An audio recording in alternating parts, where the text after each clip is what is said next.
initiation diha. Improve ability to initiate.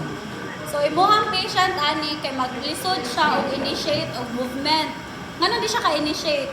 Kay weak man siya. Okay? Di ba ang agonist weak nga muscle? So common na to ang RI for patients with PD. Are you familiar with Parkinson's disease?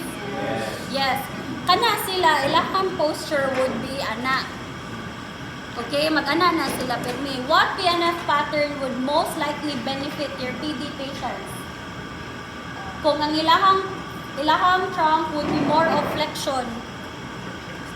Oh, mag-ana, stoop man na ang posture nila. So, unsang